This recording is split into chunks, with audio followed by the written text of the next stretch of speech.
ఎస్తేరు గ్రంథం 7వ అధ్యాయం 1 నుంచి 10 వచనాలు. రాజును హామానును రాణి అయిన ఎస్తేరు నొద్దకు విందునకు రాగా,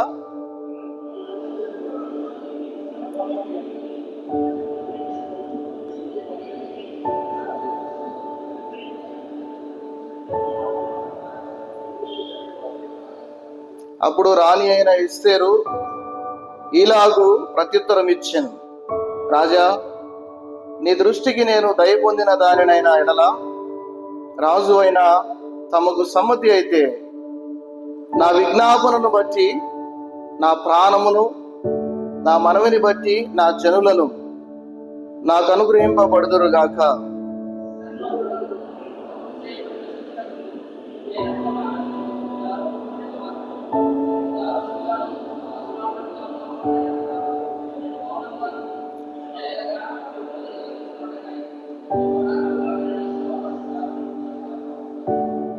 అందుకు రాజు అయిన అహష్వేరోషు ఈ కార్యం చేయుటకు తన మనస్సు దృఢపరుచుకున్న వాడెవడు, వాడేడి అని రాణియగు ఎస్తేరును అడగ్గా,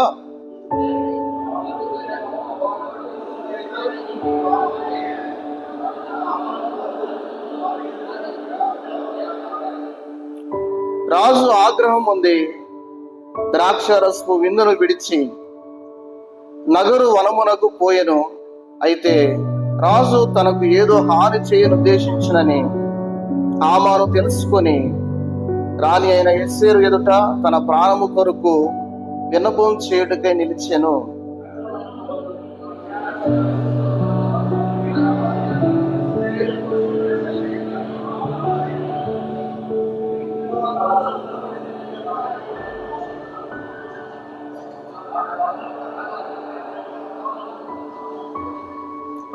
రాజు ముందర ఉండు షండులలో హర్బోనా అను ఒకడు ఏలినవాడ చిత్తగించుము, రాజు మేలు కొరకు మాట్లాడిన మొర్దెకైని ఉరితీయుటకు హామాను చేయించిన 50 మూరల ఎత్తుగల ఉరికోయ హామాను ఇంటి యొద్ద నాచబడి ఉన్నదనగా, రాజు దాని మీద వాని ఉరితీయుడని ఆజ్ఞ ఇచ్చెను.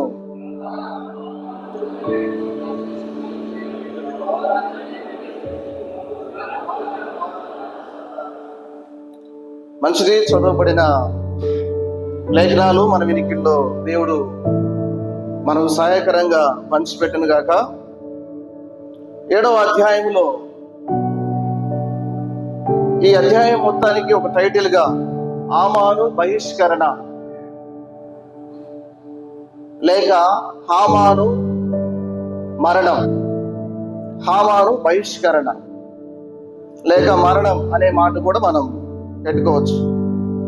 1 నుంచి 6 వచనాలు, దాదాపుగా వీటిని 10 వచనాలని 3 భాగాలుగా మనం విభజించుకొని ధ్యానించుకోగలిగితే ఒక 3 భాగాలుగా 1 నుంచి 6 వచనాలు రాజుతో ఎస్తేరు విజ్ఞాపన, రాజుతో ఎస్తేరు విజ్ఞాపన.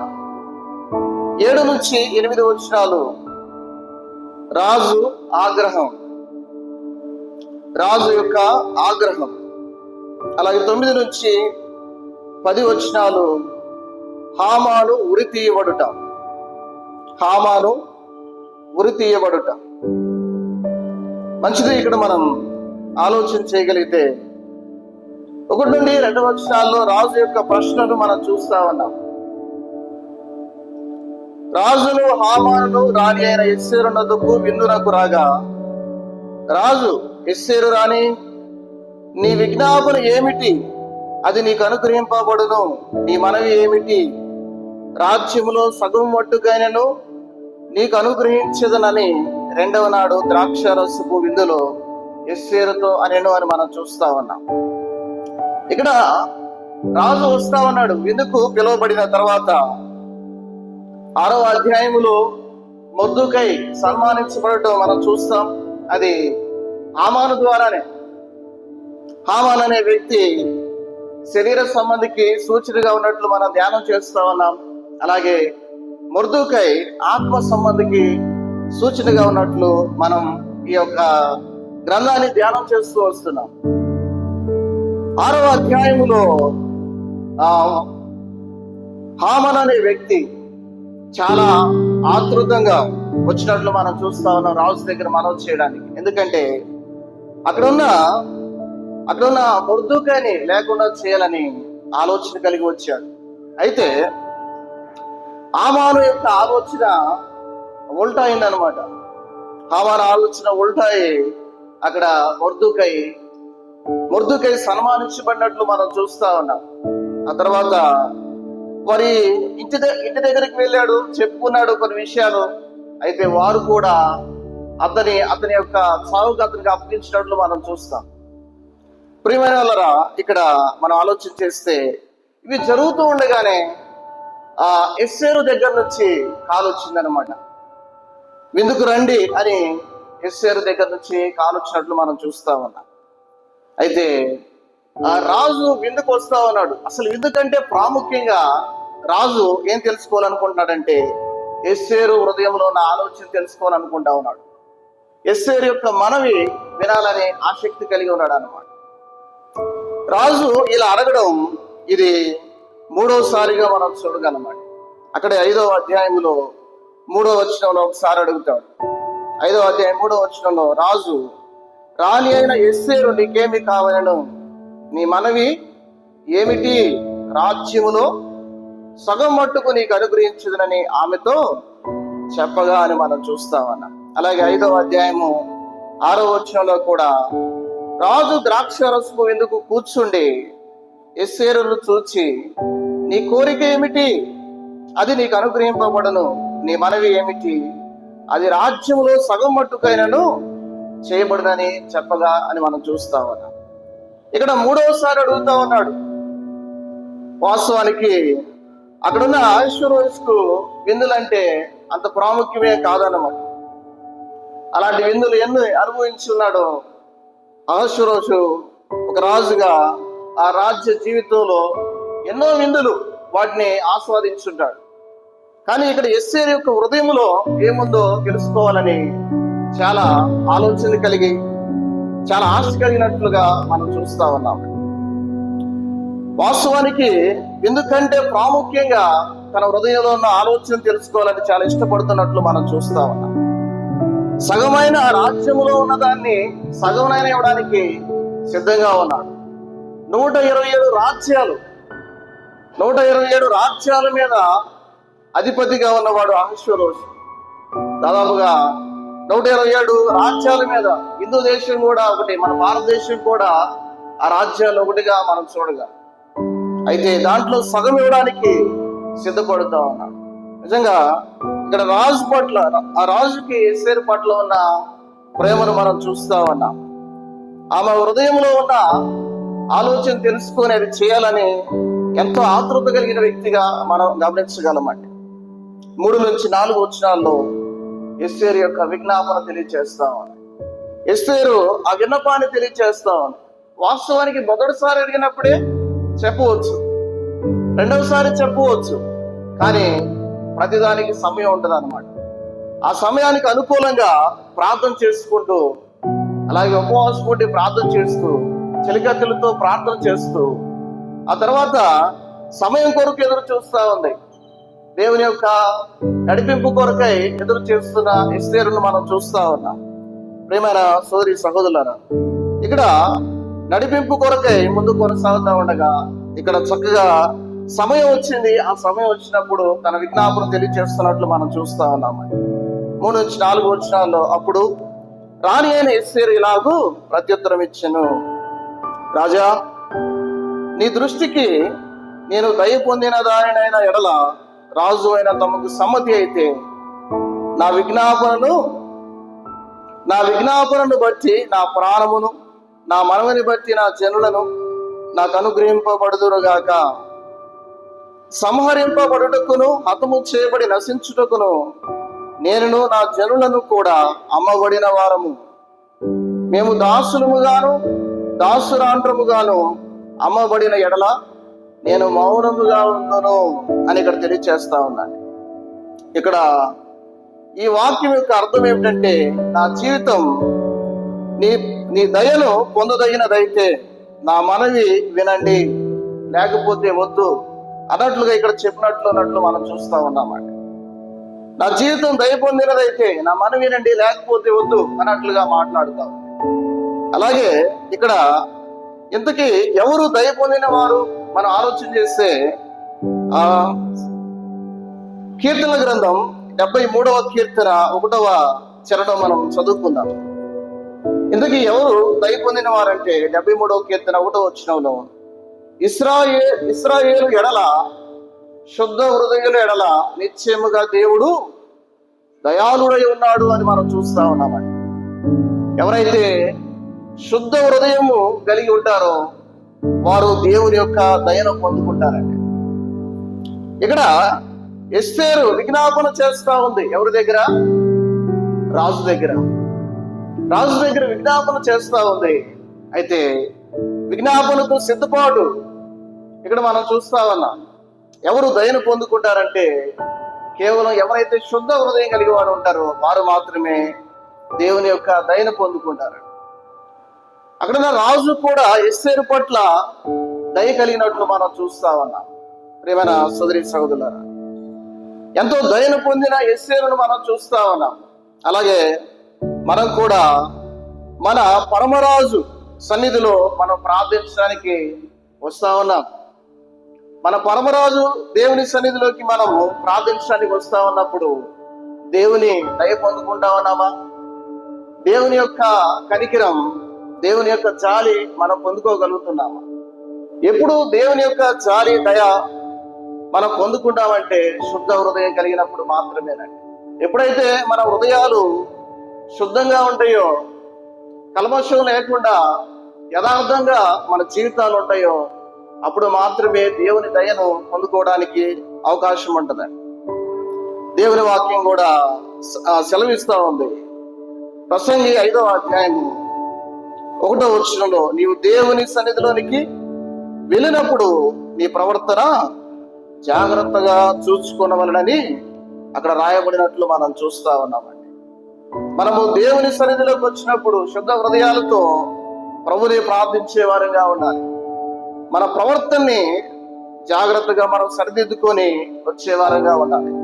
అలాగైతే మన ప్రార్థన జీవితం, మన సాక్ష్య జీవితం, అలాగే సమర్పణ జీవితం, సేవా జీవితం, పవిత్రత జీవితం, ఐక్యత జీవితం, ఆత్మీయ జీవితం, పొరుగు వారితో మన యొక్క జీవితం అంత మాత్రమే కాదు, కానీ కుటుంబీకులలో మన జీవితం, ఉద్యోగంలో మన జీవితం, స్థానిక సంఘంలో మన జీవితం, మన ప్రవర్తన జీవితం ఆయనకు సమ్మతిగా ఉందా ఒకసారి ఆలోచించవలసిన అవసరం ఉందండి.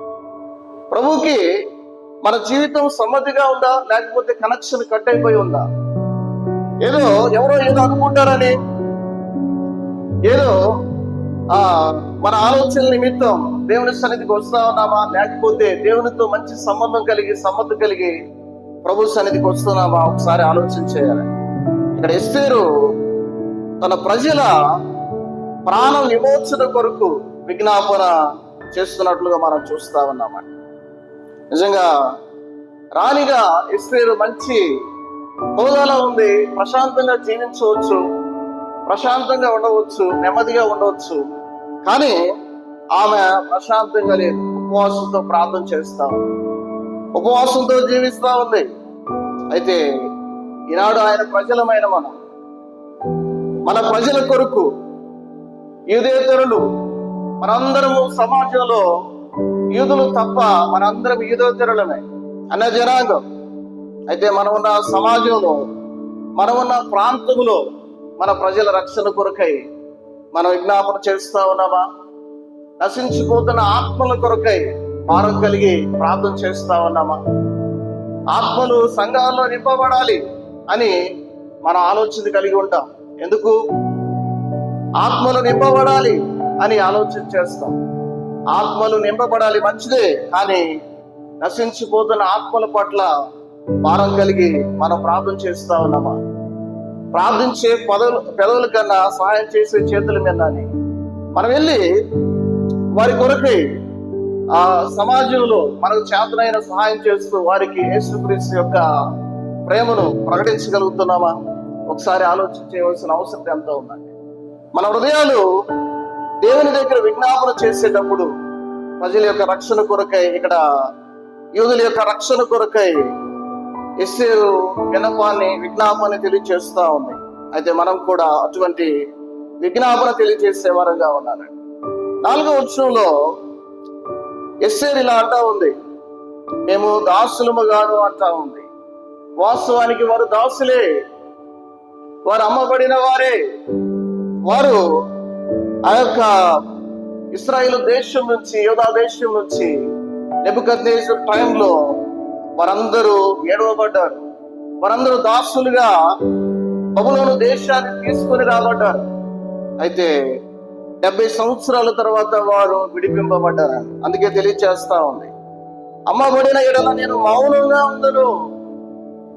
కానీ వారు విడవబడిన వారు 70 సంవత్సరాలకి తర్వాత వారు విడవబడిన వారు. ఇంకా వారు దాసులు కాదు, వారు స్వతంత్రులే అని మనం ఈ లేఖనం ద్వారా అర్థం చేసుకోగలమండి. కానీ ఆమాను వీరిని వదకు సిద్ధం చేసినట్లు మనం చూస్తా ఉన్నాం. వారు స్వతంత్రులుగా జీవిస్తా ఉన్నారు. మాదియా పారసిక ఆ దేశములో, ఆ యొక్క సామ్రాజ్యంలో కోరేష్ కొంతమందిని పంపించాడు. వారు వెళ్ళారు. అయితే కొంతమంది అక్కడ ఉన్నారు. అయితే వారు స్వతంత్రులుగా ఉన్నారు. స్వతంత్రులుగా జీవిస్తున్న వారిని మరలా ఈ ఆమాన్ అనే వ్యక్తి, సాతానుకు సూచనగా ఉన్న వ్యక్తి, శరీర సంబంధికి సూచనగా ఉన్న వ్యక్తి, వారిని నశింపు చేయాలని, దురాలోచన నెరవేర్చుకోవడానికి వారిని ఎంతో ఇబ్బంది పెడుతున్నట్లు మనం చూస్తా ఉన్నాం. ప్రియమైన సోదరి సహోదరులారా, మనము కూడా స్వతంత్రులమండి. మనము కూడా దేవుడు మనల్ని స్వతంత్రులుగా చేశాడు. గలతీయులు రాసిన పత్రిక 5వ అధ్యాయము 1వ వచనం సహాయకరంగా మనం చదువుకుందాం. ఈ స్వాతంత్ర్యము అనుగ్రహించి క్రీస్తు మనలను స్వతంత్రులుగా చేసి ఉన్నాడు. కాబట్టి మీరు స్థిరముగా నిలిచి మరలా దాస్యమును కాడి క్రింద చిక్కుకొనకుడి అని ఇక్కడ మనం తెలియజేస్తున్నట్లు మనం చూస్తా ఉన్నాం. ఇక్కడ ఆమాన్ అనే వ్యక్తి వారిని శ్రమ పెడుతున్నట్లు మనం చూస్తా ఉన్నాం. ఇక్కడ ఎస్తేరు ఏమంటా ఉందంటే 4వ వచనం చివరిలో, మా విరోధిని తప్పించుకున్నట్టుగా మేము రాజుకు తమరిని శ్రమపరుచుట యుక్తము కాదు. తన సమస్యలతో రాజును శ్రమపరచడం ఎస్తేరుకి ఇష్టం లేదన్నట్లుగా మనం చూస్తా ఉన్నాం. ప్రియమైన వాళ్ళరా, మనము స్వతంత్రులుగా చేయబడ్డాం. స్వతంత్రంలో మనం మరలా దాస్యమును కాడి క్రిందకు వెళ్లకుండా మన స్వాతంత్ర్యాన్ని, మన యొక్క డిగ్నిటీని మనం కాపాడుకునే వారంగా ఉండాలండి. మరలా దాస్యత్వంలోకి వెళ్ళి పాపమను దాస్యం, చెడు అను దాస్యం, అనేకమైన వాటిలోకి మనం దాసులుగా అయిపోకూడదు. అలాగే ఈ లోకములో కొన్ని కస్టమ్స్ అండ్ మేనర్స్, ఆచారాలు, పద్ధతుల నుంచి, వాటి నుంచి, లోకములో ఉన్న వాటి నుంచి ఆ దాస్యంలోకి వెళ్లకుండా మనల్ని పవిత్రపరుచుకొని లోకమాలిని అంటకుండా మనం కాపాడుకోవాల్సిన అవసరం ఉందండి. కనుక మనం స్వతంత్రులుగా జీవించాలి. అయితే లోకములో సాతాను మన స్వాతంత్ర్యాన్ని చెరపాలని మనల్ని ఏదో విధంగా మరలా ఆ దాస్యముడు కాడి క్రిందకి తీసుకువెళ్ళాలని వాడు ఎంతో ప్రయత్నం చేస్తాడు. అనేకమైన శ్రమలు పెడతాడు. ఈ శ్రమల మధ్య మనం తట్టుకునే వారంగా ఉండాలి. ప్రియమైన వాళ్ళారా, అనేక విధాలుగా శ్రమలు వస్తాయి. సాతాను ఎక్కడైతే మనకు బలహీనతలు ఉంటాయో, ఎక్కడైతే మనము కృంగిపోతామో, ఎక్కడైతే వాడికి సరెండర్ అవుతామో అక్కడ మన మీద వాడు కొడతానికి ప్రయత్నం చేస్తా ఉన్నాడు. ఆర్థిక విషయాల్లో కానీ, అనారోగ్య విషయాల్లో కానీ, మానసికమైన పరిస్థితుల మధ్య కానీ, వాడు ఏదో విధంగా ఎక్కడైతే నీవు బలహీనుడో, నీవు ఎక్కడైతే బలహీనురాలువో అక్కడ నిన్ను దాడి చేస్తాడు.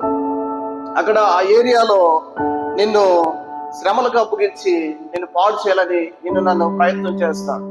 కనుక ఆ పరిస్థితుల మధ్య శ్రమల్లో ప్రభు దగ్గర మనము మన యొక్క మనవుని తెలియచేసే వారంగా ఉండాలి. అక్కడ ఎస్సేర్ అంటా ఉందన్నమాట, నిన్ను శ్రమ పెట్టుట నాకు ఇష్టం లేదని తెలియచేస్తాం. ఎందుకంటే రాజు దగ్గరికి అనేకమైన పరిస్థితులు వస్తూ ఉంటాయి, అనేక మంది వస్తూ ఉంటారు. రోజు అనేకమైన పంచాయతీలు, అనేకమైన పరిస్థితులు, అనేక మంది ప్రాబ్లమ్స్ సాల్వ్ చేయడానికి రాజు అంతా విసిగిపోవచ్చు. కానీ మన పరమరాజు, మన ప్రభు అయిన యేసుక్రీస్తు వారు ఆయన ఎన్నడూ ఆయన శ్రమ పడేవాడు కాదనమాట. ప్రియమైన వాళ్ళరా, ఆయన మన ప్రార్థన ఆలకించేవాడు. ఎంత మాత్రం కూడా ఆయన విసుగు చెందేవాడు కాదన్నమాట. ఆయన మానవుడు కాదు విసుగు చెందడానికి. కానీ మన రాజు మన ప్రార్థనని ఆలకించేవాడు అండి. అంత మాత్రమే కాదు, కానీ మన రాజు మన ప్రభు అయిన యేసుక్రీస్తు వారు మన శ్రమలన్నింటినీ తప్పించడానికి మనందరి నిమిత్తం ఆయన శ్రమలు పొందినట్లు మనం చూస్తా ఉన్నాం. ఆ శ్రమల్లో ఆయన ఓడిపోలేదు, ఆయన జయాన్ని పొందినవాడుగా మనం చూస్తా ఉన్నాం. ఆయన జయించిన వాడుగా మనం చూస్తా ఉన్నాం. శ్రమలు రెండు రకాలుగా వస్తాయి. ఒకటి మనకు మనం తెచ్చుకునే శ్రమలు, రెండు మనకు పరీక్షలుగా ప్రభు పెట్టే శ్రమలు. అంటే మనకు తెచ్చుకునే శ్రమలు అంటే దేవుని యొక్క ఆజ్ఞను విధేయత చూపకపోవడం ద్వారా, దేవుని ఆజ్ఞను ఉల్లంఘించడం ద్వారా, మనకు తెలిసి తెలియక పాపం చేయడం ద్వారా మనం శ్రమలు మన మీదకు తెచ్చుకుంటాం. రెండవ శ్రమలు ఏంటంటే దేవుడే మన ఆత్మీయ జీవితాన్ని మనం ప్రత్యేకంగా జీవించే విధానాన్ని బట్టి దేవుడు కొన్నిసార్లు మనల్ని పరీక్షిస్తూ ఉంటాడు. కొన్నిసార్లు యోగుని సాతాను చేతులకి ఎలా అప్పగించాడో ప్రభు కూడా కొన్నిసార్లు మనల్ని అప్పగించినప్పుడు మన శ్రమల్లో, ఆ పరీక్షల్లో మనం జయాన్ని పొందేవారంగా ఉండాలి. అంతేకాని ఎందుకు ఈ శ్రమలు ఎందుకు అని మనం ప్రశ్న వేసుకోకూడదు. ఈ శ్రమలు ఎందుకు వచ్చాయి, వాటిని తీసేయచ్చుగా, దేవుడే ఉంటే ఈ శ్రమలు తీసేయచ్చుగా అని ఎంత మాత్రం కూడా దేవుణ్ణి దూషించే వారంగా ఉండకూడదు. ఆ శ్రమలు వచ్చి మనం ఎంత మాత్రం కూడా కృంగిపోయే వారంగా ఉండకూడదు.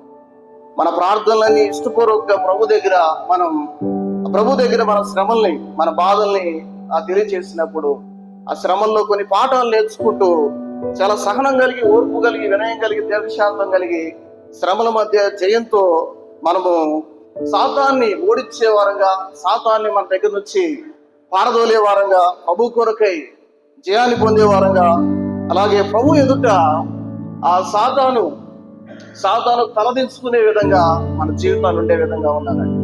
అంతేగాని మన జీవితాన్ని చూసినప్పుడు ఎంత మాత్రం కూడా సాతాను ఎదుట ప్రభు తలదించుకోకుండా మన జీవితాలు కొనసాగించే వారంగా ఉండాలి.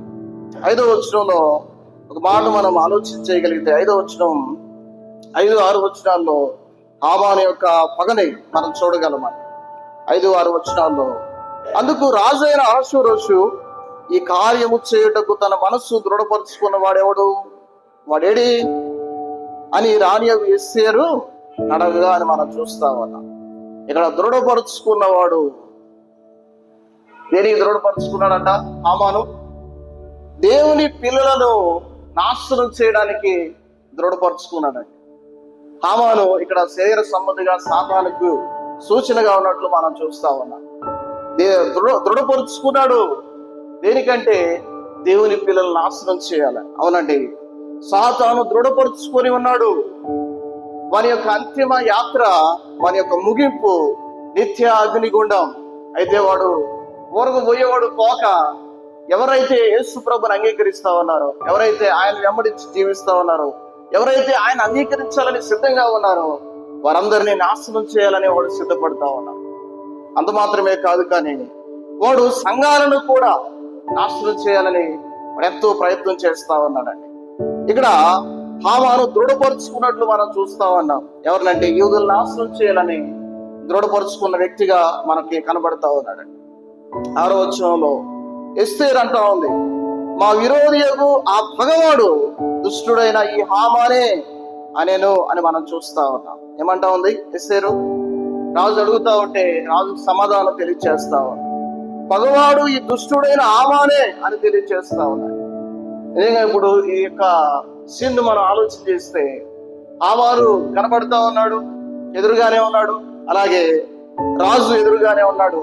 ఇప్పుడు చెప్తా ఉందన్నమాట, ఈ పగవాడు ఈ దుష్టుడైన హామానే అని చెప్పగానే ఒకసారిగా మైండ్ బ్లోయింగ్ అయ్యి ఉంటది అనమాట. హామాని ఒకసారిగా ఆలోచన చేసి, ప్రియమైన వాళ్ళరా, ఇక్కడ హామాను పగవాడుగా మనకు కనబడతా ఉన్నాడు.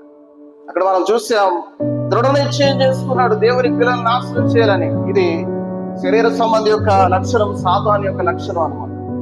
దేవుని పిల్లలను బాగుపరచడం అనేది, క్రమశిక్షణ చేయడం అనేది అది మంచి ఆత్మీయ లక్షణం. కానీ దేవుని పిల్లల్ని నాశనం చేయాలని కోరుకునే ఆ శరీర సంబంధ లక్షణం మనం చూస్తా ఉన్నాం. 6వ వచనంలో పగవాడుగా మనకు కనబడతా ఉన్నాడు.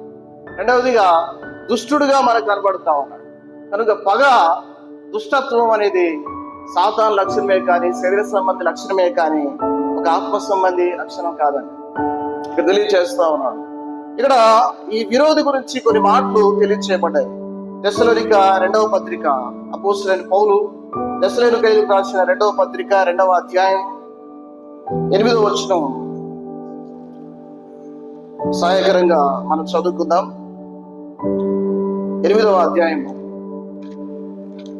తీసిన వారు చదువుతారా? తెస్సలోనికైలకు రాసిన 2వ పత్రిక 2వ అధ్యాయం 8వ వచనం. అప్పుడు ఆ ధర్మ విరోధి బయలుపరచబడును, ప్రభువైన యేసు తన నోటి ఊపిరి చేత వారిని సంహరించి తన ఆగమన ప్రకాశము చేత నాశనం చేయనని మనం చూస్తా ఉన్నాం. ఇక్కడ సాతానుకి మనం ఆలోచన చేస్తే సాతాను గురించి కొన్ని మాటలు చెప్పబడ్డాయి. వాటి దుష్టుడుగా, ఇక్కడ ధర్మ విరోధిగా మనం చూస్తా ఉన్నాం. సాతాను ఎవరంట? ధర్మ విరోధిగా మనం చూస్తా ఉన్నాం. ఆయన ఆగమనమున వారి నాశనం చేయబోతా ఉన్నాడు ధర్మ విరోధి. సాతాను కూడా మూడు వ్యక్తులుగా పరిగణించబడినట్లు లేఖనంలో మనం చూడగలం. ఒకటి సాతాను, ధర్మ విరోధి, అబద్ధ ప్రవక్త అని మనం చూస్తా ఉన్నాం. యేసుక్రీస్తు దేవుడికి ఎలా ట్రినిటీ, దేవుడు ఒకడే, ఆయనలో బహుళత్వం ఉన్నది, తండ్రిగా, కుమారుడుగా, పరిశుద్ధాత్ముడుగా తన యొక్క ప్రత్యక్షతను ఎలా కనపరుచుకున్నాడో అలాగే సాతాను కూడా ఈ లోకములో తన యొక్క ఉనికిని ఇక్కడ తెలియచేస్తా ఉన్నాడు. సాతానుగా, ధర్మ విరోధిగా, అలాగే అబద్ధ ప్రవక్తగా మనం చూస్తాం. ఈ అబద్ధ ప్రవక్త, ధర్మ విరోధి వీరు ఆయన యొక్క ఆగమనం 2వ రాకడలో, అంటే 7 ఏళ్ల శ్రమల కాలం తర్వాత వారు బ్రతికుండగానే వారిని అగ్నిగుండంలో వేసేటట్లుగా మనం లేఖనంలో చూడగలమండి. అయితే ఈ సాతాను యొక్క మరొక లక్షణం మనం చూస్తే పేతురు రాసిన మొదటి పత్రిక 5వ అధ్యాయం 8వ వచనంలో, పేతురు రాసిన మొదటి పత్రిక 5వ అధ్యాయం 8వ వచనం చదువుకుందాం.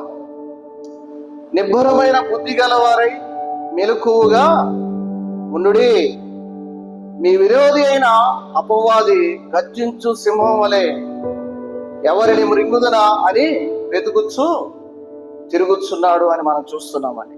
ఇక్కడ సాతాను ఎలా ఉన్నాడంట? గర్జించు సింహం వలె ఎవరిని మృంగుదనా అని వాడు తిరుగుతున్నట్లు మనం చూస్తా ఉన్నాం. కనుక మెలకుగా ఉండు అని లేఖనం మనకి హెచ్చరిస్తా ఉన్నాడు. సాతాను ఇక్కడ ధర్మ విరోధిగా కనపడుతా ఉన్నాడు. అలాగే గర్జించు సింహంలాగా ఎవరిని మృంగుదురా అని తెలియచేస్తా ఉన్నాడు. ఎవరైతే దేవుని ఆజ్ఞను తిరస్కరిస్తారో, ఎవరైతే పరిశుద్ధాత్మ దేవుణ్ణి మనకు అనుగ్రహిస్తే, ఆయన మనలో ఉన్నాడు, మనతో ఉన్నాడు, ఆయన మాటని చెవిపెట్టకుండా, ఆయన మాటని వినకుండా అశ్రద్ధ చూపి దేవునికి విరుద్ధంగా ఎవరైతే జీవిస్తారో, ఏర్పరచబడిన వారిని కూడా సైతం మోసపుచ్చడానికి వాడు సిద్ధంగా ఉన్నాడు. కనుక గర్జించు సింహం వలే ఉన్నాడు. ఆ సింహ గర్జన వినపడుతూ ఉంది. అయితే పరిశుద్ధాత్మ దేవుడు మనలో ఉండి తెలియచేస్తా ఉన్నాడు. అయితే మనం జాగ్రత్తగా మెలకువ లేకపోతే ఆ యొక్క సింహము నోట్లోకి వెళ్ళడానికి, అలాగే సాతాను చేత ఈ భూలోకంలో దెబ్బలు తినడానికి, అలాగే అవమానపరచబడడానికి మనము సిద్ధంగా ఉన్నట్లేనండి. కనుక జాగ్రత్తగా ఉండవలసిన అవసరత ఎంతో ఉంది. యోహాను రాసిన మొదటి పత్రికలో కూడా 2వ అధ్యాయము 13వ వచనంలో సాతాను ఎలాంటి వాడో తెలియచేస్తా ఉన్నాడు. 2వ అధ్యాయము 13వ వచనం చదువుకుందాం. తండ్రులారా, మీరు ఆది నుండి ఉన్నవారిని ఎరిగి ఉన్నారు కనుక మీకు వ్రాయిచున్నాను. యవనస్తులారా, మీరు దుష్టిని జయించున్నారు కనుక మీకు వ్రాయిచున్నాను అని తెలియచేస్తా ఉన్నాడు. అక్కడే కొంచెం ముందుకు వెళ్తే 14వ వచనంలో, చిన్నపిల్లలారా, మీరు తండ్రిని ఎరిగి ఉన్నారు కనుక మీకు వ్రాయిచున్నాను.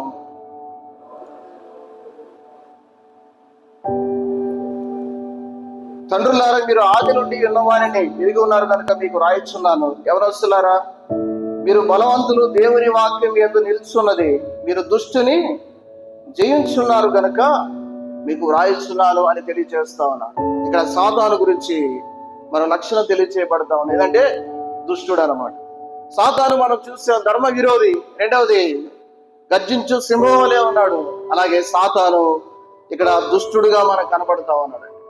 కనుక యవనస్తులకి, చిన్నపిల్లలకి అక్కడ తండ్రులారా అని మాట్లాడుతా ఉన్నాడు. అంటే ఆధ్యాత్మిక పరిణితిని తెలియజేస్తాము. ప్రియమైన సోదరి సోదరులారా, మనము సాతాను చాలా వాడు అనేక విధాలుగా ఏర్పరచబడిన వారిని, సంఘాన్ని కూడా దెబ్బతీయాలని ప్రయత్నం చేస్తూ ఉన్నాడు. కనుక వాని యొక్క కుయుక్తులు, వాని యొక్క యుక్తులు మనం ఎరిగి జీవించే వారంగా ఉండాలండి. ఎప్పుడు వారిని ఎరిగి జీవించగలమంటే లేఖనాలు మన హృదయంలో ఉన్నప్పుడే. అందుకే దేవుని యొక్క ఆజ్ఞలకు లోబడి ఉండుడి, సాతాను ఎదిరించుడి, వాడు మీ యొద్ద నుంచి పారిపోవనని దేవుని వాక్యం సెలవిస్తాము. ఎప్పుడైతే దేవుని ఆజ్ఞలు మన హృదయంలో ఉంటాయో అప్పుడు మాత్రమే వాడిని ఎదిరించడానికి అవకాశం ఉంటుంది. కనుక వాడికి మనం భయపడాల్సిన పని లేదు. ఎందుకంటే యోహాను రాసిన మొదటి పత్రిక 4వ అధ్యాయం 4వ వచనంలో, చిన్నపిల్లలారా, మీరు దేవుని సంబంధులు, మీలో ఉన్నవాడు లోకములో ఉన్న వారి కంటే గొప్పవాడు అని లేఖనం తెలియజేస్తా ఉన్నాను. కనుక మనలో ఉన్నవాడు ఎవరంటే పరిశుద్ధాత్మ దేవుడు. పరిశుద్ధాత్మ దేవుడిని మనం కలిగి ఉన్నాం. లోకంలో ఉన్నవాడు సాతాను. అయితే వాడిని ఎదిరించి వాడి కంటే గొప్పవాడు మనలో ఉన్న దేవుడు. మనమైతే బలహీనలే వాడి కంటే, కానీ మనలో ఉన్న పరిశుద్ధాత్మ దేవుడు గొప్పవాడండి. కనుక వాడికి భయపడాల్సిన పర్లేదు. కానీ లేఖనాలు మనం హృదయంలో పెట్టుకొని చక్కగా మనం వాడిని ఎదిరించే వారంగా ఉన్నాం. అలాగే మత్తయి సువార్త 13వ అధ్యాయం 39వ వచనంలో సాతాను శత్రువుగా పోల్చబడినట్లు మనం చూస్తా ఉన్నాం. కనుక ఇక్కడ మనం ఆలోచన చేస్తే టైం లేదు కాబట్టి ముందుకెళ్దాం. ఇక్కడ 7వ అధ్యాయం 5వ వచనంలో ఇక్కడ దృఢపరుచుకున్నాడు ఎవరు? ఇక్కడ దృఢపరుచుకున్న వ్యక్తి ఎవరు? హామాను దృఢపరుచుకున్నాడు. దేనికి? అక్కడ ఉన్న యోధా జనాంగాన్ని నాశనం చేయాలి. అలాగే సాతాను కూడా ఈనాడు ఏర్పరచబడిన సమాజాన్ని, ఏర్పరచబడిన విశ్వాసులు, సంఘాన్ని పాడు చేయాలని, గలిబిలి చేయాలని, గందరగోళం చేయాలని, అలాగే సంఘర్షుల మధ్య డిస్ప్యూట్స్ తీసుకురావాలని అనేకమైన పరిస్థితులను ఏర్పాటు చేస్తా ఉన్నాడు. అయితే వారి యొక్క తంత్రాలు ఎరిగి, వారి యొక్క పరిస్థితులు ఎరిగి మనం చక్కగా ఆ కుయుక్తులు ఎరిగి చక్కగా జీవించే వారంగా ఉండాలి. అయితే ఇక్కడ 6వ వచనంలో మనం ఆలోచన చేస్తే ఎస్తేరు అంటా ఉంది, మా విరోధిగా పగవాడు దుష్టుడైన ఈ హామానే అనెను. అంతటా హామాను రాజు ఎదుటను, రాణి ఎదుటను భయాక్రాంతుడయ్యను అని మనం చూస్తా ఉన్నాం. భయాక్రాంతుడు ఆయను అని మనం చూస్తా ఉన్నాం. ఈ హామాను భయపడుతూ ఉన్నాడు అన్నమాట. ఒకప్పుడైతే ఇశ్రాయేలు ప్రజలను నాశనం చేయాలని ఎంతో ఆసక్తితో రాత్రంతా ఉరిపోయి సిద్ధపాటు చేసి, ఆ మొర్దెకైకి ఉరిపోయి సిద్ధపాటు చేశాడు. యూదా జనాంగం 127 సంవత్సరాలు ఉన్న ప్రజలందరి కొరకై అక్కడ ఒక శాసనాన్ని, మరణ శాసనాన్ని సిద్ధపాటు చేశాడు. చాలా ఆసక్తితో ఉన్నాడు, ఆతృతంగా ఉన్నాడు, చాలా ధైర్యంగా ముందుకు కొనసాగుతా ఉన్నాడు. అయితే ఒక్కసారిగా ఈ మాట, ఈ దుష్టుడైన హామానే అని తెలియచేసినప్పుడు ఒక్కసారిగా భయాందోళనకి గురైనట్లు మనం చూస్తా ఉన్నాం. కనుక ఇక్కడ మనం గమనించగలిగితే, ఒకటి భయపెట్టాలి అనే ఆలోచన కలిగితే ఖచ్చితంగా భయానికి మనం భయం చెందే అవకాశం ఉంది. ఇతరుల్ని ధైర్యపరచాలి అనే ఆలోచన కలిగి ఉండాలి. కానీ ఒక విశ్వాసులుగా ఇతరుల్ని మనం ఎంత మాత్రం కూడా భయాందోళనలోకి తీసుకెళ్ళకూడదు. ఇక్కడ ఈ వ్యక్తి భయపెట్టాలని ఆలోచన చేశాడు, చివరికి అతనే భయపడినట్లు మనం చూస్తా ఉన్నాం. కనుక విశ్వాసులుగా మన జీవితంలో ఒక ఆత్మ సంబంధిగా బలహీనుల్ని బలపరచాలి, ధైర్యం చెడిన వారిని ధైర్యపరచాలి, అలాగే బలహీనతలో ఉన్న వారికి పోతనీయాలని అక్కడ తెలియచేయబడతాం. ప్రియమైన సోదరి సహోదరులారా, మనం ఇక్కడ ఆలోచన చేస్తే హామాను ఎంత భయాక్రాంతుడయ్యాడో మనం చూస్తా ఉన్నాం. కీర్తన గ్రంథం 6వ అధ్యాయం 8-10 వచనాలు, 8-9 వచనాలు మనం చదువుకుంటే, బైబిల్ గ్రంథంలో కీర్తన గ్రంథం 6వ అధ్యాయంలో కీర్తనకారుడు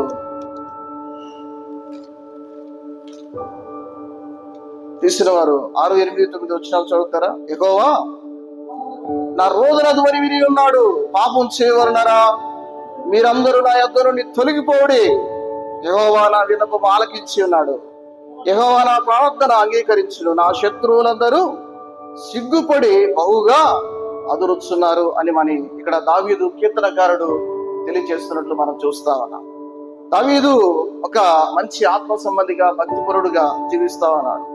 తన తరుముతున్న తన మామయ్య సౌలు భక్తిహీనుడుగా ఉన్నాడు. అయితే ఇక్కడ తెలియజేస్తున్న నా శత్రువులందరూ సిగ్గుపడి బహుగా అదురుచున్నారని ఇక్కడ కీర్తనకారుడు తెలియజేస్తా ఉన్నాడు. కనుక ఇక్కడ శరీర సంబంధంగా నడుచుకుంటే, సాతాను అండర్లో నడుచుకుంటే ఖచ్చితంగా భయం పొందాల్సిందే, అలాగే సిగ్గుపడాల్సిందే, అలాగే అదరవలసిందే అని ఇక్కడ లేఖనం మనకి తెలియజేస్తా ఉంది. అదే కీర్తన 56వ కీర్తన 9వ వచనంలో అదే మాటలు 56వ కీర్తన 9వ వచనం మనం చదువుకుంటే, నేను మొరపెట్టు దినమున నా శత్రువులు వెనకకు తిరుగుదురు, దేవుడు నా పక్షంలో ఉన్నాడని నాకు తెలియను అని తెలియజేస్తా ఉన్నాడు. ఇక్కడ దావీదు యొక్క కాన్ఫిడెన్స్ మనం చూస్తా ఉన్నాం. నేను మొరపెట్టు దినమున నా శత్రువులు వెనక్కు తిరుగుదురు అని మనం చూస్తా ఉన్నాం. కనుక మన ప్రధాన శత్రువు మనం పోరాడేది శరీర సంబంధులతో కాదు, కానీ వాయుమండలంలో ఉన్న అధిపతి సాతాన్ని మనం పోరాడుతూ ఉన్నాం, వాడితో పోరాడుతూ ఉన్నాం. కనుక మన ప్రధానమైన శత్రువు సాతాను. ఈ సాతాన్ని ఎదిరించాలంటే దేవుని వాక్యం సెలవిస్తుంది, ఎడతెగకు ప్రార్థన చేయాలి. ఎడతెగకు ప్రార్థన చేసినప్పుడు మాత్రమే వాడు, యెహోవాకి ప్రార్థన చేసినప్పుడు మాత్రమే వాడిని ఎదిరించడానికి, అలాగే వాడికి సిగ్గు కలిగించడానికి, అలాగే ఆ శత్రువు అదరడానికి, అలాగే అతడు మన దగ్గర నుంచి పారిపోవడానికి అవకాశం ఉంటుందండి. ఏ విధంగా అంటే ప్రార్థన జీవితం ద్వారా మాత్రమే. రెండవదిగా మనం ఆలోచన చేస్తే ఇక్కడ 7 నుంచి 8 వచనాల్లో రాజు యొక్క ఆగ్రహం మనకు కనబడతా ఉంది. రాజు యొక్క ఆగ్రహం 7 వచనం, రాజు ఆగ్రహం ఉంది ద్రాక్షారసపు విందును విడిచి నగరు వనమునకు పోయెను. అయితే రాజు తనకు ఏదో హాని చేయను ఉద్దేశించడని హామాను తెలుసుకొని రాణి అయిన ఎస్తేరు ఎదుట తన ప్రాణము కొరకు విన్నపం చేయుటకై నిలిచినని మనం చూస్తా ఉన్నాం. ఇక్కడ రాజు ఆగ్రహం కనపడతాం. వాస్తవానికి హామాను ఏ స్థానంలో ఉన్నాడు? రాజు తర్వాత నెక్స్ట్ హామానే అన్నమాట. అంత గొప్ప స్థానంలో ఉన్న 127 ఆస్థానాల్లో రాజు తర్వాత మరొక స్థానం ఎవరిదంటే హామాన్దే అన్నమాట. అయితే హామాను మీద రాజు యొక్క కోపాన్ని మనం చూస్తా ఉన్నాం. ఎంతగా కోపపడుతూ ఉన్నాడో మనం ఆలోచన చేయగలమండి. అయితే ఈ హామానుకు అర్థమైంది అనమాట. హామానుకు అర్థమైంది, భయపడుతూ ఉన్నాడు. అయితే రాణి దగ్గర విన్నపాన్ని తెలియజేస్తా ఉన్నాడు. రాణి దగ్గర ప్రాణం కొరకు విన్నపం చేయుటకై నిలిచాను అని మనం చూస్తా ఉన్నాం. ఎందుకే ఇక్కడ ఆలోచన చేయగలిగితే క్షమాపణ కోరుకునే సమయం ముగించబడింది అనమాట. అప్పటికే అయిపోయింది. ముందే క్షమాపణ పొందుకున్నడితే అవకాశం ఉండేది. అలాగే ప్రియమైన సోదరి సహోదరులారా, ప్రియవనస్తులారా, ఇంకా యేసు ప్రభునందు ఆయన్ని క్షమాపణ కోరుకోకపోతే, మీ పాపాల నిమిత్తం ఆయన దగ్గర పాప ప్రక్షాళన పొందకపోతే, ఆయన దగ్గర క్షమించబడకపోతే నిత్య నరకాగ్ని ఉంది. Can you say that what will happen tomorrow? You can't say that. ఎప్పుడు రేపు ఏమి సంభవిస్తుందో నీకు తెలియదు. కనుక దీపం ఉండగానే ఇల్లు చక్క పెట్టుకోవాలన్నమాట. నీ ప్రాణం ఉండగానే చక్కగా ప్రభు నమ్ముకోవాలి. చక్కగా ఆయన అవకాశం ఇచ్చినప్పుడు ప్రభు నమ్ముకొని ఆయన దగ్గర, యేసయ్యా నువ్వు దేవుడు అయ్యా, నా కొరకే మరణించి సమాధి చేయబడి తిరిగి లేచావయ్యా, నేను పాపినయ్యా, నా పాపాలు క్షమించాయా, నీ బిడ్డగా చేర్చుకో అని మీరు అడిగారంటే చాలన్నమాట. ఆయన మిమ్మల్ని క్షమించి ఆయన బిడ్డలుగా చేర్చుకుంటాడండి. కనుక మనం వస్తా ఉండి ఆయన నమ్ముకోకపోతే ఉపయోగం లేదనమాట. కనుక అవకాశం ఉన్నప్పుడే పాప ప్రక్షాళన పొందుకోవాలి. సిలువలో దొంగ చాలా లక్కీ ఫెలో అనమాట. జీవిత కాలం అంతా ఏం చేశాడు? దొంగతనం చేశాడు. వాళ్ళని దోచుకొని ఏళ్ళు దోచుకొని చివరికి సిలువ ఎక్కాడు. ఒక చిన్న మాటతో ఏం దొంగతనం చేశాడు? పరలోకాన్ని దొంగతనం చేశాడు అన్నమాట. చిన్న మాటతో, ప్రభువా ఈ రాజ్యంలో నన్ను కూడా జ్ఞాపకం చేసుకొని పశ్చాత్తాపడినట్లు మనం చూస్తాము. కనుక ఇక్కడ చక్కగా అక్కడ ఆ శిలువలో దొంగ పాప ప్రక్షాళన పొందినట్లు మనం చూస్తాము. అయితే ఇక్కడ అపవాదికి సూచనగా ఉన్న హామాను, అలాగే శరీర సంబంధికి సూచనగా ఉన్న హామాను యొక్క సమయం ముగించబడింది అనమాట. ఇంకా అవకాశం లేదు పాప ప్రక్షాళనకి, ఇక్కడ క్షమించబడడానికి. అలాగే అక్కడున్న మరొక రాజు తర్వాత స్థానంలో ఎవరంటే రాణి ఉంటుంది అనమాట. భారతదేశంలో క్షమాభిక్ష పెట్టాలంటే ఎవరు పెడతారు? రాష్ట్రపతి పెడతాడు అనమాట. క్షమాభిక్ష కూడా అవకాశం లేదనమాట. అప్పటికే చాలా పగతో నిండుకొని ఉన్నాడు హామాను. దీన్ని ఎంత మాత్రం కూడా అక్కడ ఉన్న ఎస్తేరు భరించలేకపోయింది అనమాట. భిక్ష పెడతానికి అవకాశం లేదు. ముందుకు వెళ్తే 8వ వచనంలో, నగర వనములో నుండి ద్రాక్షారసపు విందు స్థలమునకు రాజు తిరిగి రాగా ఎస్తేరు కూర్చి ఉండ సెయ్యి మీద హామాను పడి ఉండడం చూచి, వీడి ఇంటిలో నా సముఖం ఎదుటనే రాణిని బలవంతం చేయనా అని చెప్పాను. ఆ మాట రాజు నోటి రాగానే మంటలు హామాను ముఖమునకు ముసుగు వేసిరి అని మనం చూస్తున్నాం. ఇక్కడ ఎంతో నిరుత్సాహంలో పడినట్లు మనం చూస్తా ఉన్నాం. ఇతరుల్ని బాధపరిచే విషయంలో చాలా ఉత్సాహం కలిగి ఇతరుల్ని బాధపరిచాడు. అంటే వారిని అక్కడ ఉన్న ఎస్తేరుని కానీ అక్కడున్న మొర్దెకై కానీ ఇశ్రాయేలు జనాంగాన్ని, యూదా జనాంగాన్ని, 127 సంవత్సరంలో ఉన్న యూదా జనాంగాన్ని బాధపరచాలని, వారిని నాశనం చేయాలని ఉత్సాహంతో నిండుకొని ఉన్నాడు. కానీ ఒక్కసారిగా అతని మీదకి ఎంత నిరుత్సాహం వచ్చినట్లు మనం చూస్తాం. ప్రియమైన సోదరి సహోదరులారా, కొన్నిసార్లు మన జీవితాల్లో ఎదుటి వారి తప్పులు మనం చూసేటప్పుడు చాలా ఉత్సాహాన్ని చూపుతాం అనమాట. కానీ మన తప్పులు మనకు వాళ్ళు తెలియజేసినప్పుడు దానిని కూడా మనం ఆస్వాదించే వారంగా ఉండాలి. దాన్ని కూడా మనం సరిదిద్దుకొని మన జీవితాలు కొనసాగించే వారంగా ఉండాలి. ఎప్పుడు ఎన్నటికీ మనం ఇతరులని తప్పులు చూపుతూ మనం జీవిస్తే ఉపయోగం లేదు. కానీ మన జీవితాల్లో కూడా మనం ఇతరులు మన తప్పులు చూపించినప్పుడు వాటిని విధేయత చూపి మనం వెంటనే వాటిని సరిదిద్దుకోవాలి. మనం వెంటనే ఒబీడియన్స్ చూపించే వారంగా ఉండాలి. ఒబీడియన్స్ చూపించినప్పుడు మనము వాటి నుంచి తప్పించబడడానికి అవకాశం ఉంటుంది. ఇక్కడ 3 సన్నివేశాలు రాజు మాటలను బట్టి జరిగాయి. ఒకటి, అక్కడే మనం ఆలోచన చేస్తే హామాను ముఖమునకు ముసుగు వేసిరి అని మనం చూస్తాం. ఇతరుల్ని నాశనం చేయాలని ఆలోచన కలిగిన హామాను ఆ తల మీద ఏం పడింది? ముసుగు పడినట్లు మనం చూస్తా ఉన్నాం.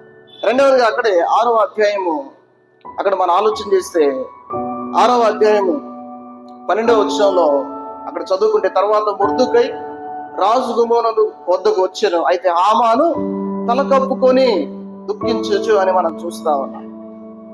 హామాను ముఖం మీద ముసుగు పడింది, అలాగే అతనే ముసుగు కప్పుకున్నాడు. అలాగే 7వ అధ్యాయం 10వ వచనంలో ఉరి తీశారు అని మనం చూస్తా ఉన్నాం.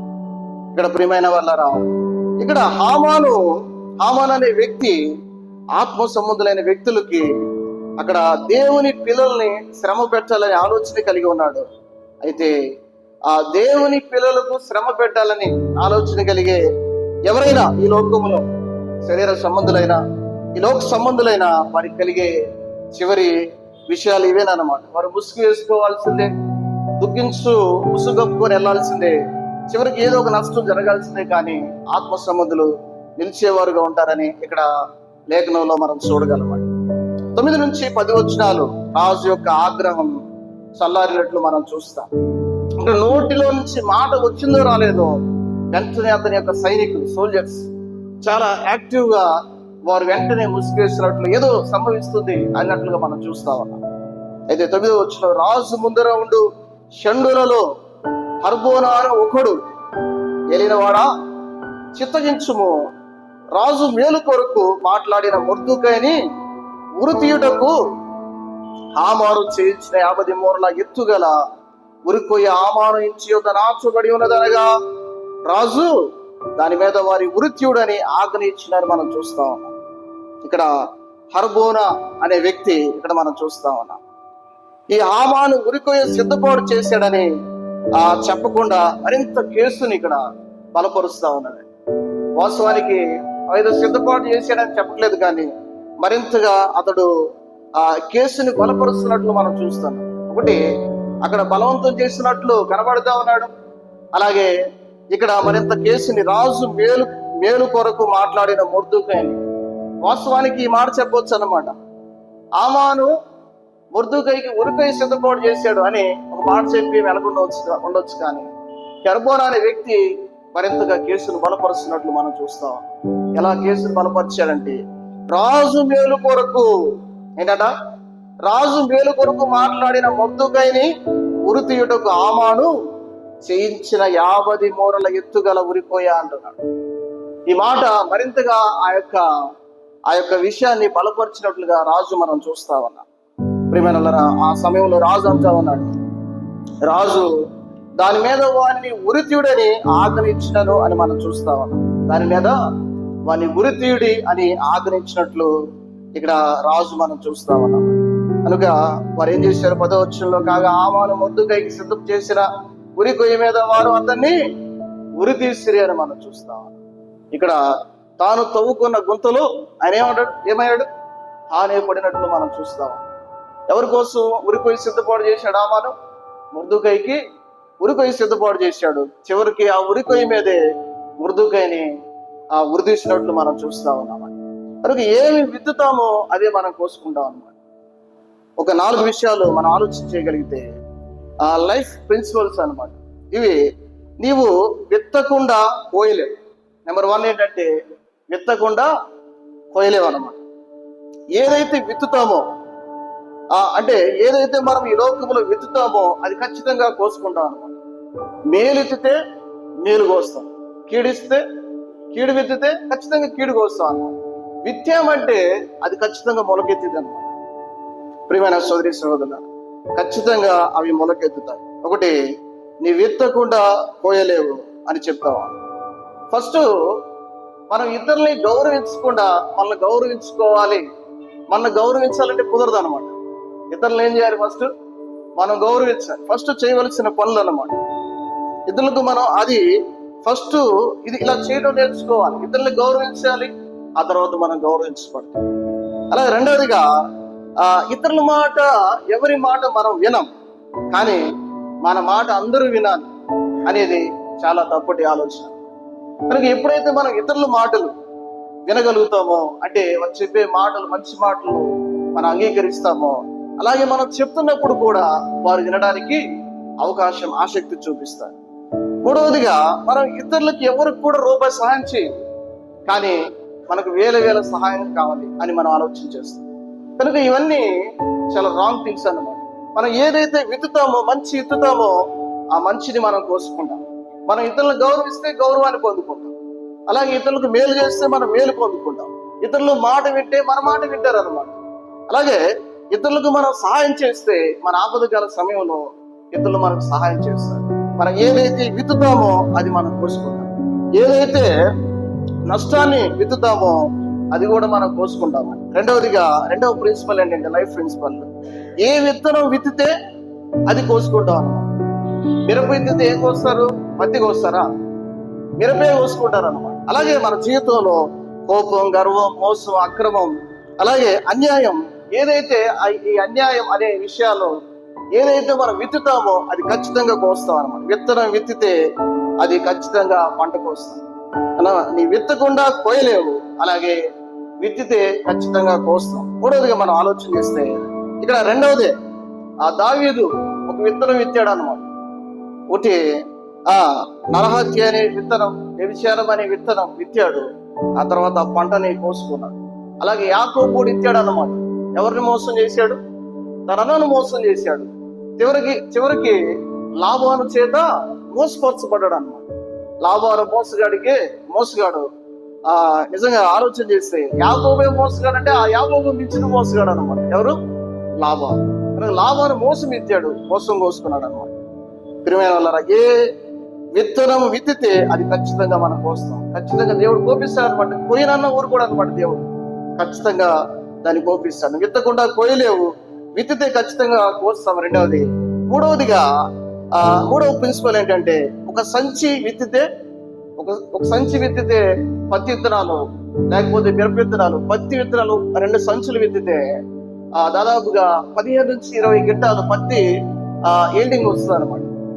అలాగే అంటే విత్తేదేమో కొంచెం, కోసుకునేదేమో చాలా ఎక్కువ అనమాట. అలాగే ప్రియమైన వాళ్ళ, మనము ఏదైతే విత్తుతామో దానికి మరింతగా ఎక్కువ నష్టం విత్తితే ఎక్కువ నష్టాలు కోసుకుంటాం. మంచి ఎక్కువ ఎత్తితే మంచి ఎక్కువ ఎత్తితే మరింత ఎక్కువ మంచిని మనం కోసుకుంటాం. మంచి నేలలో పడిన విత్తనం ఎలా వృద్ధి చెందింది? 30 అంతులుగా, 60 అంతులుగా, 100 అంతులుగా వర్ధిల్లినట్లు మనం చూస్తాం. కనుక ప్రియమైన వాళ్ళరా, మనం ఎంత ఎత్తేమంటే దానికి ఎక్కువ కోసుకుంటాను. దావీదు ఒకటే పాపం చేశాడు, కానీ 9 కుమారులు. ఒకే మర్డర్ చేశాడు అనమాట. ఊరియాని ఒక్కటే మర్డర్ చేశాడు, కానీ ఎంతమంది చనిపోయారు? దావీదు కుమారులు 9 చనిపోయారు అనమాట. చాలా పాపం చేసినప్పుడు చాలా స్వీట్ గా ఉంది, కానీ దాన్ని అనుభవించినప్పుడు చాలా దుఃఖకరం. దావీదు జీవితంలో దేవుడు క్షమించాడు, కానీ దేవుడు వదిలిపెట్టలేదు అనమాట. ఖచ్చితంగా కోపించాడు అనమాట దావీదు జీవితం. ఆత్మ సంబంధమైన దావీదు దేవుడు ఊరుకోలేదు అనమాట. ఎందుకంటే ఖచ్చితంగా విత్తకుండా కోయలేదు. ఏదైతే విత్తుతామో అది కోస్తామో, అలాగే మనం తక్కువ విత్తినా సరే, అది మంచి అయినా సరేనా, ఆ ఎక్కువ పంటని మనం కోసేవారం కావాలి. 4వది, విత్తిన తర్వాత తగిన సమయం కొరకు వేచి ఉండాలన్నమాట. విత్తిన తర్వాత సమయం కొరకు ఒక తగిన సమయం తర్వాత మనం కోస్తాం. 4వ ప్రిన్సిపల్, విత్తిన తర్వాత తగిన సమయం. పత్తి విత్తిన వెంటనే తెల్లారే పత్తి చేతిలోకి వస్తుందా? పత్తి విత్తిన వెంటనే ఒక సంవత్సరం, కొంత సంవత్సరం పీరియడ్ లో ఒక 6 months అని ఒక టైం పీరియడ్ ఉంటుంది అన్నమాట. ఆ టైం పీరియడ్ లో మనం పంటను కోసుకుంటాం. కనుక ఎవరు నన్ను చూడట్లేదులే, ఎవరు నా మాటలు వినట్లేదులే, నన్ను ఎవరు చూడలేదులే, నేను చేసింది ఎవరు తెలియదులే అని అనుకుంటే చాలా మోసపోయినట్లేనమాట. ఖచ్చితంగా ఇది సాతాను తీసుకొచ్చే ఒక మోసం అన్నమాట. ఖచ్చితంగా దేవుడు తగిన సమయమందు ఆయన ఖచ్చితంగా కోపిస్తాడు. ప్రియమైన సోదరి సహోదరులారా, ఎవరు చూడలేదు అనుకోవద్దు. ఆ తల్లిదండ్రులు చేసే విషయాల్లో కానీ, అత్తమామల విషయాల్లో కానీ, కోడల విషయాల్లో కానీ, ఏమి విత్తుతావో అది నువ్వు ఖచ్చితంగా కోస్తావు. కనుక తగిన సమయం ఉంటుంది. ఆ సమయానికి ఖచ్చితంగా దేవుడు నీకు పోయినా సరే దేవుడు ఖచ్చితంగా కోపిస్తాడు. కనుక జాగ్రత్త కలిగి ఇక్కడ ఉండాలి. ఈ హామాను ఏమి విత్తాడు? నాశనం అనే విత్తనం విత్తాడు, ఉరికొయ్య అనే విత్తనం విత్తాడు. నష్టపోయినట్లు మనం చూస్తామన్నా. ఇక్కడ రాజు ఆగ్రహము చల్లారెను అని ఇక్కడ కనపడుతుంది. చివరి మాట చదువుకొని మనం ముగించుకున్నాం. అప్పుడు రాజు యొక్క ఆగ్రహము చల్లారెను. రాజు ఆగ్రహం చల్లారినట్లు మనం చూస్తామన్నా. మన పరమరాజు ఆయన రాబోతా ఉన్నాడు. ఆయన ఆగ్రహం చల్లారే రోజు ఒకటి ఉందన్నమాట. ప్రకటన గ్రంథం 6వ అధ్యాయం 15 నుంచి 17 వచనాల్లో తీర్పు తర్వాత ఆయన ప్రశాంతంగా ఉన్నట్లు మనం చూస్తామండి. తీర్పు రాబోతా ఉంది. మనమందరం ఈ సృష్టికి, అలాగే మనందరికీ ప్రశాంతత ఎప్పుడైతే తీర్పు తీర్చబడుతుందో, ఎప్పుడైతే ఆ తీర్పు తీర్చబడిన తర్వాత ప్రశాంతత పొందినట్లు మనం చూస్తామని. కనుక ప్రియమైన సోదరి సహోదరులారా, చెప్పబడిన 3 విషయాలు మనం జ్ఞాపకం చేసుకొని మన హృదయంలో ఉంచుకొని, అలాగే రాజు దగ్గర ఎస్తేరు యొక్క విజ్ఞాపన, అలాగే రాజు యొక్క ఆగ్రహం, హామాను ఉరి తీయబడుట, ఈ విషయాలు అనేకమైన ఆత్మీయ పాఠాలు మనం నేర్చుకోగలిగాం. వాటిని హృదయంలో భద్రపరుచుకొని ప్రభు కొరకై చక్కగా జీవించడానికి పరిశుద్ధాత్మ దేవుడు సహాయం